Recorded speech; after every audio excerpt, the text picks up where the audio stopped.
NAFTA no more as President Trump wins USMCA passage in the Senate. Keeps signature campaign promise to put America first on trade. Hello, this is Robert Romano, Vice President of Public Policy with Americans for Limited Government, dailytorch.com. Hit that subscribe button. Today we're going to be talking about the end of NAFTA. In 2016, when President Trump was running for office for the first time, he promised that he would bring an end to NAFTA, he would pull us out of it, or he was going to renegotiate a better deal with Canada and Mexico. And then he won the election, and then emerged the USMCA, and now it's a done deal. The House has passed it, the Senate has passed it. President Trump will implement it and sign it, and that's going to be the end of NAFTA.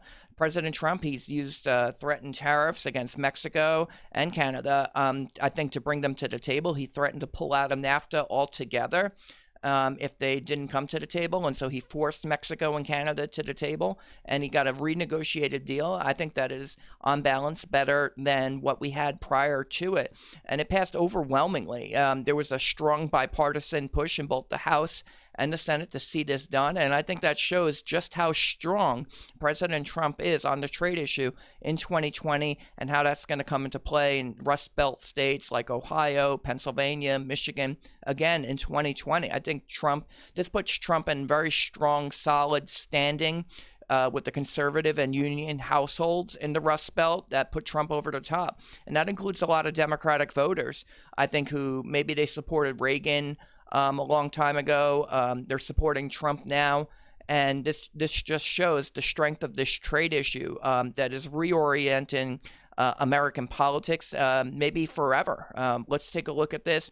A little more than a year after President Trump promised to withdraw from NAFTA, on December 1, 2018, he said, quote, "I'll be terminating it within a relatively short period of time. We get rid of NAFTA. It's been a disaster for the United States, and so Congress will have a choice of the USMCA or pre-NAFTA, which worked very well." That's what he said a year ago. And then on January 16th now, the Senate has overwhelmingly adopted the USMCA, 89-10. That's great news, I think, for the American people, that this is going to be a done deal. For those alarmists who were worried about, oh, there's going to be no more NAFTA. Well, actually, it turns out Trump was able to use the threat of leaving NAFTA to renegotiate a better trade deal. It did very well in the House as well, 385-41.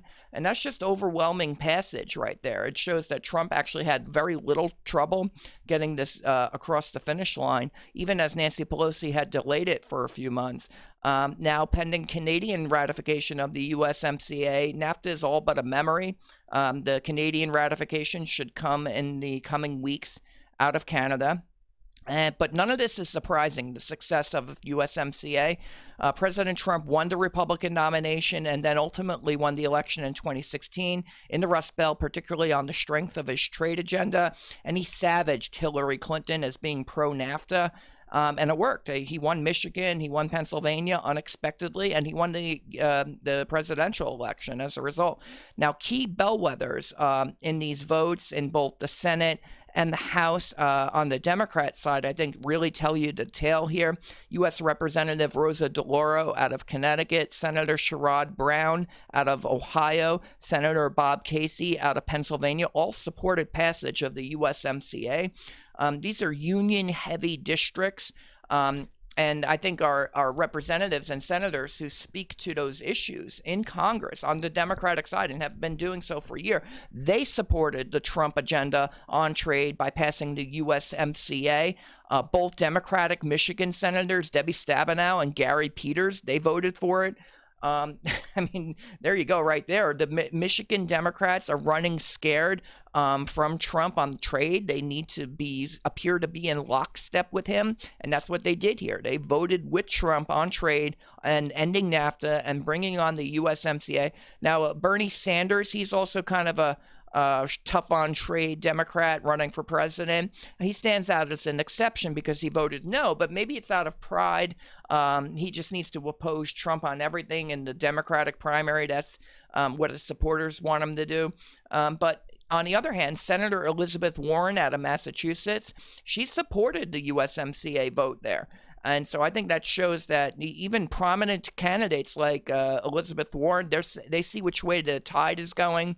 They see which way the wind is blowing. They know that they need to be with Trump on trade if they're going to have any chance of surviving 2020. And that tells you everything you need to know. Blue-collar Democrats who supported Trump in 2016 and put him over the top ended up supporting the Trump trade agenda, even as there was kind of signaling going on that maybe they weren't going to support the USMCA, the Democrats.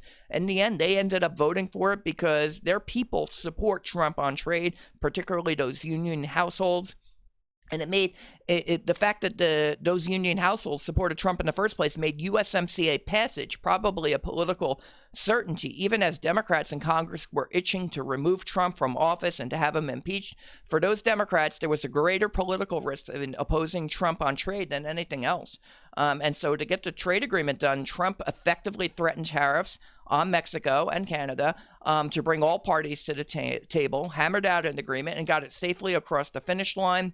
And all in time for 2020. President Trump promised the deal would move the ball forward on America first, and I think it did. Country of origin requirements on auto manufacturing are up to 75% from 63%, requiring automobiles to have 3/4 of their parts made in North America.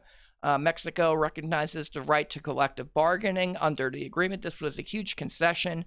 And 40 to 45% of auto content will now be made by workers earning at least $16 per hour.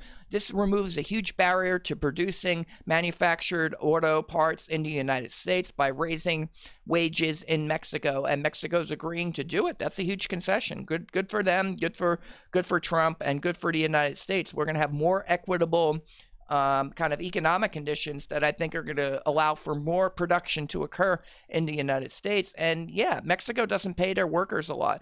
In 2016, average pay was $3.91 an hour. In 2017, Associated Press ran a report entitled, quote, "In Mexico, $2 per hour workers make $40,000 SUVs."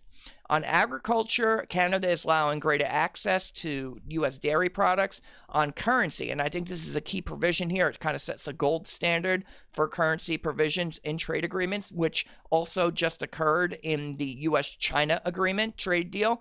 Now you have competitive devaluations being prohibited both under USMCA and under the U.S.-China trade deal. Those things didn't exist before. There were no currency provisions in any trade agreements that we have. There's some provision for currency against devaluation in the IMF charter, but that's not really enforceable, and nobody really pays attention to it. Putting it in a trade agreement, that's going to have a real impact. We've noted competitive devaluations from countries like Mexico and China that have been used to, I think, hurt the U.S. Basically competitiveness globally. China's been devaluing. Mexico's been devaluing the peso to gain an edge on trade and imports or exports from their countries into the United States. Since 2008, the Mexican peso has been devalued by about 50%. The new provision will give aggrieved parties an opportunity to target currency devaluation as an unfair trade practice. So when countries are devaluing and then they're dumping a specific kind of good, now aggrieved parties in the United States can go to the International Trade Commission and say, hey, they're violating the USMCA. Would you please go in there and label this as dumping is what it is. On intellectual property, cross-border copyrights, trademarks, and patents will be enforceable. It'll cut back on knockoffs. On financial services, U.S. financial services will be allowed to compete locally in Canada and Mexico, getting most favored nation treatment. It's about time. On textiles, the agreement will promote greater use of made-in-America fibers, yarns, and fabrics, limiting rules that allow some of non-NAFTA inputs in textile and apparel trade, and by requiring that sewing, thread, pocketing fabric, narrow elastic bands, and coated fabric, when incorporated in most apparel and other finished products, be made in the region for those finished products to qualify for trade benefits. And that's according to the U.S. Trade Representative. ALG President, Americans for Limited Government President Rick Manning, he welcomed the news of USMCA passage, stating, quote, President Donald Trump kept this promise and ended the giant sucking sound that was NAFTA. The overwhelming Senate passage of Trump's signature trade deal is an affirmation that a president who is determined to put America's interests first can rewrite the rules for international trade.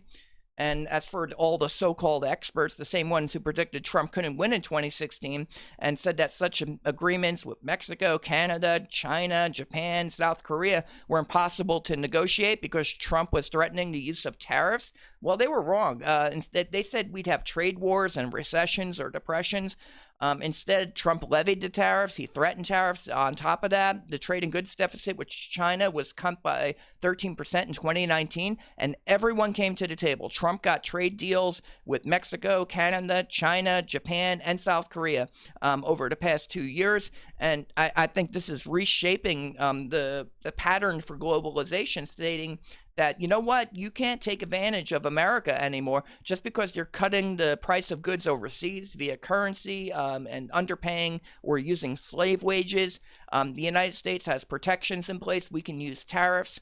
If we don't like what you're doing, we're going to renegotiate trade deals so that that's not going to happen anymore. And President Trump, he promised he would do that, and he was a man of his word. He got it done. There is no more NAFTA. USMCA is now the new trade deal there. You have a U.S.-China trade deal, and we're working on others. We did phase one with Japan. We'll get phase one, I think, with the U.K. very soon. European Union, there's another trade deal in the works, and we're going to get phase two on China and Japan very, very shortly, probably in 2020, 2021, maybe after the election. We'll see. But it all proves that Trump was right on trade all along. You had to use your leverage. That's the art of the deal. He used his leverage. He used tariffs, and he's not really taking them off the table. He's going to keep them in place as an enforcement mechanism, both for USMCA, for China, for Japan, and for anyone else who's going to mess with American producers. There's a new sheriff in town, and Trump meant what he said, and he's following through. And I'll leave you with the close here. Trump was right all along. His art of the deal to use U.S. leverage in the trade negotiations has paid off big time, and now the victories are mounting with USMCA and the China deal, all in time for 2020. Watch for trade to continue to dominate the political landscape in 2020 in Pennsylvania, Michigan, Ohio. Keep an eye on those states. And I think trade is going to reshape American politics yet again and tell us whether 2016 and President Trump was a fluke or the future, as I think it was. That's the commentary. This is Robert Romano, Vice President of Public Policy with Americans for Limited Government. DailyTorch.com. Hit that subscribe button, ring the bell for notifications, and have a good day.